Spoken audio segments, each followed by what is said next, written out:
eccoci di nuovo agli abbracci. Terzo video sugli abbracci e su perché in questo caso faccia bene dare un abbraccio. Quando diamo un abbraccio, e sembrerà strano perché stiamo facendo qualcosa per gli altri, ci sentiamo meglio, sì. Il nostro abbracciare stimola in noi stessi l'ossitocina, la stimola anche in chi lo riceve, ma anche in noi. E questo, se ci pensate, succede tutte le volte in cui usciamo, tra virgolette, da noi stessi e facciamo qualcosa per qualcun altro. È bello fare qualcosa per qualcun altro e quindi anche abbracciare un'altra persona ci fa stare sicuramente bene. Abbracciare qualcun altro ci fa sentire importanti, forti e protettivi. Ecco, è la verità e questa è una bella sensazione perché ci fa sentire di prenderci cura delle persone a cui vogliamo bene. Questa è una cosa, a mio avviso, da sviluppare, cioè non abbracciamo solamente le persone proprio della nostra cerchia stretta, abbracciamo in generale le persone che abbiamo intorno, il che non vuol dire andare in giro come dei pazzi furiosi a abbracciare chiunque per strada, ok? Capitemi? Però alle volte anche solo appoggiare la mano sulla spalla è una forma di piccolo abbraccio, sempre con l'attenzione nei confronti dei confini fisici delle altre persone, però ricordiamoci che spesso e volentieri una persona desidera un abbraccio ma non lo chiede. Allora, perché non fare questa piccola cosa?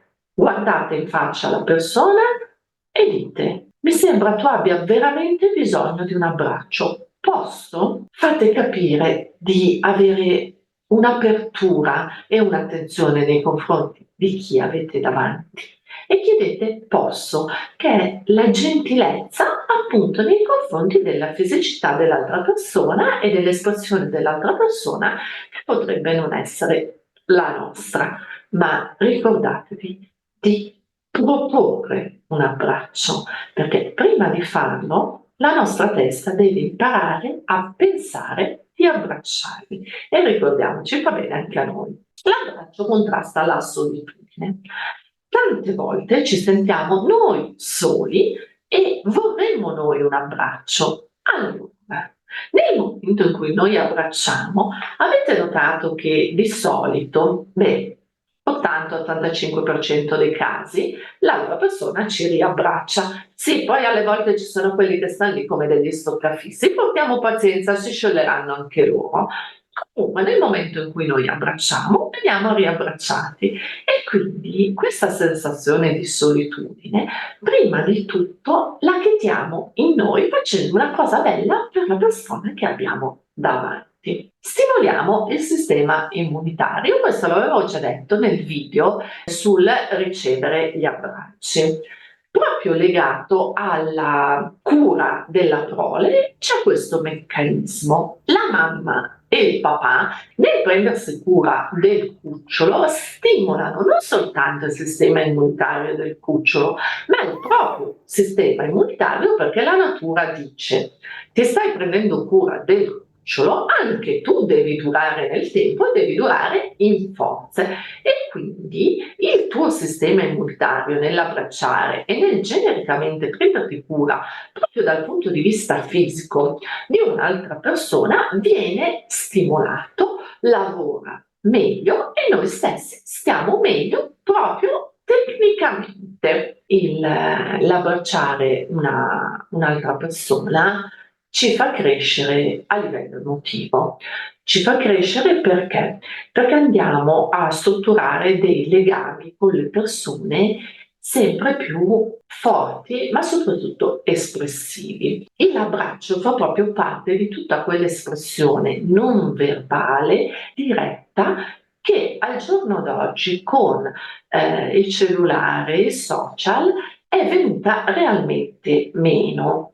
Quindi mandiamo tanti emoticon, la faccina con le manine, però non tocchiamo più in questo modo l'altra persona. Ricominciamo a farlo. Ricominciamo a farlo non come approccio fisico, ma proprio a sé stante, cioè è un abbraccio che inizia e finisce nell'abbraccio. Questo lo dico all'interno del rapporto di coppia, in cui spesso c'è una sessualità anche molto, molto attiva, ma il contatto è un attimino geolocalizzato a certi momenti, quelli magari più carini, più simpatici, più arzilli. No, impariamo di nuovo ad abbracciare e fare che l'abbraccio sia come una sfera, sia il valore di se stesso. E questo aiuterà veramente anche il rapporto di coppia. Non legherà più il contatto fisico a un'aspettativa da una o entrambe le parti, ma sarà solo e semplicemente un esprimere il ti voglio bene, ci sono per te, mi fa piacere stare con te, mi piaci tu, punto, senza una richiesta. E questo è il reale valore dell'abbraccio. Quindi il consiglio spassionato è proprio questo. Ricominciamo ad abbracciare. Se non è nel nostro carattere, posso capire che sia un pelino difficoltoso, ci sentiamo un po' legnosi nella cosa, un po' in imbarazzo o alle volte magari anche un po' cretini. Bene, no, credetemi, non funziona così.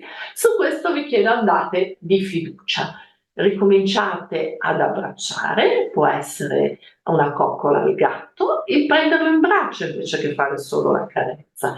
Può essere quando si torna a casa e si dà un bacio sulla guancia al proprio partner, indugiare quell'attimino in più e appoggiargli le mani sulle spalle.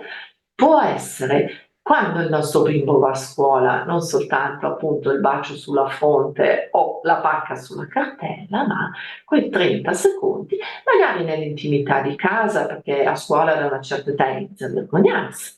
Quando una nostra cara amica è tanto tanto triste, non saremo mai troppo adulti per regalare un abbraccio.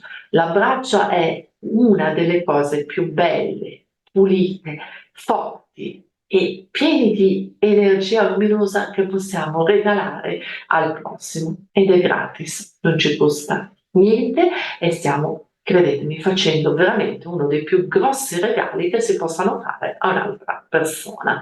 Quindi scusate un pochino la commozione, per me l'abbraccio è un argomentone, sono sempre stata una fan degli abbracci proprio per questo motivo.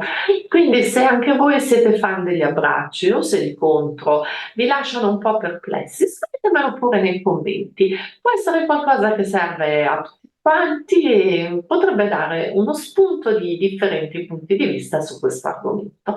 Poi se siete iscritti al canale vi ringrazio, campanella per avere le notifiche e come dicevo i commenti. E grazie di cuore e un abbraccio enorme a tutti voi.